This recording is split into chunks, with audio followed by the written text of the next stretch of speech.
দর্শক, দেশের বিভিন্ন স্থানে নানা দাবিতে বিক্ষোভ মিছিল, র্যালি, সংবাদ সম্মেলন ও মানববন্ধন অনুষ্ঠিত হয়েছে। প্রতিনিধিদের পাঠানো তথ্য ও ছবিতে দেখুন ডেস্ক রিপোর্ট। জামায়াতের নিবন্ধন পুনর্বহাল ও সেক্রেটারি জেনারেল এটিএম আজহারুল ইসলামের মুক্তির দাবিতে পিরোজপুর জেলা জামায়াতের বিক্ষোভ সমাবেশ অনুষ্ঠিত হয়েছে।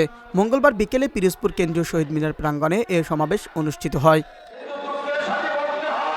খুলনার শহীদ হাদিস পার্কে অনুষ্ঠিত হল জামায়াতে ইসলামী আয়োজিত সমাবেশ ও বিক্ষোভ মিছিল। এতে প্রধান অতিথির বক্তব্য রাখেন জামায়াত সেক্রেটারি জেনারেল মিয়া গোলাম পরোয়ার।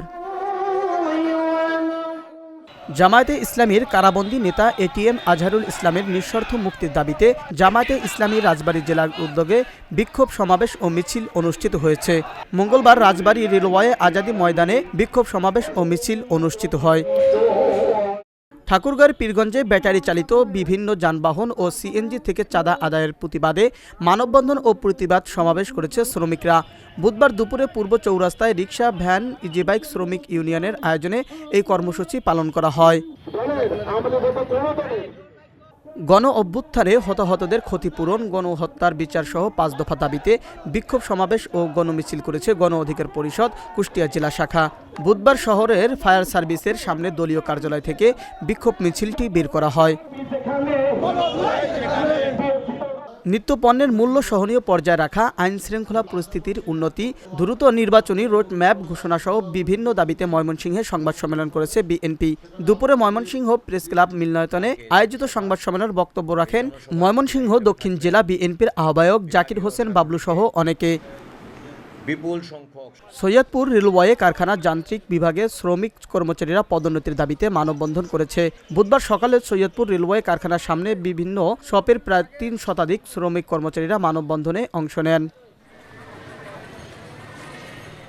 বগুড়ায় 1 যুগ ধরে প্রশাসনের দ্বারে দ্বারে ঘুরেও ফেরত পান নাই শিশু সন্তানের। বুধবার দুপুরে শহরের সাতমাথায় মানববন্ধনের আশ্রয় নেন শিশুটির মা তানজিমা আক্তার। তিনি বলেন 2013 সালে বগুড়া শহরের বেসরকারি আইভি ক্লিনিকে তিনি 2টি যমজ সন্তানের জন্ম দেন। তিনি অজ্ঞাত থাকা অবস্থায় একটি শিশু ক্লিনিকের লোকজন সরিয়ে ফেলে।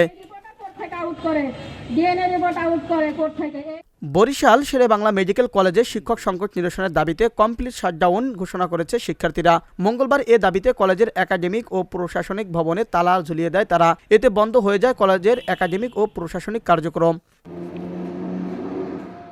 মুখ দেখে নয়, আঙ্গুলের ছাপ দিয়ে নারীদের যাবতীয় পরিচয় যাচাইয়ের দাবিতে মানববন্ধন করেছেন মুন্সিগঞ্জ জেলার পর্দানসীন নারী সমাজ। বুধবার সকালে মুন্সিগঞ্জ প্রেস ক্লাবের মূল ফটকের সামনে এই মানববন্ধন কর্মসূচি পালন করেন তারা। জুলাই গণহত্যার বিচার ও গণহত্যায় জড়িতদের রাজনীতি নিষিদ্ধের দাবিতে বিক্ষোভ মিছিল করেছে গণ অধিকার পরিষদ কিশোরগঞ্জ জেলা শাখা। বুধবার শহরের পুরান থানায় মিছিল শেষে সমাবেশের আয়োজন করা হয়।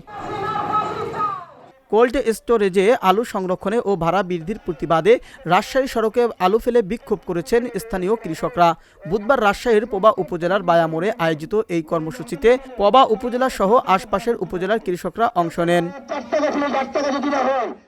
রংপুর আলু চাষিদের বাঁচাও, কৃষি বাঁচাও এই স্লোগানে আলু চাষি সংগ্রাম কমিটির উদ্যোগে বিক্ষোভ মিছিল ও মানববন্ধন অনুষ্ঠিত হয়েছে। বুধবার দুপুরে প্রেস ক্লাবের সামনে রাস্তায় আলু ফেলে বিক্ষোভ মিছিল করেন আলু চাষিরা।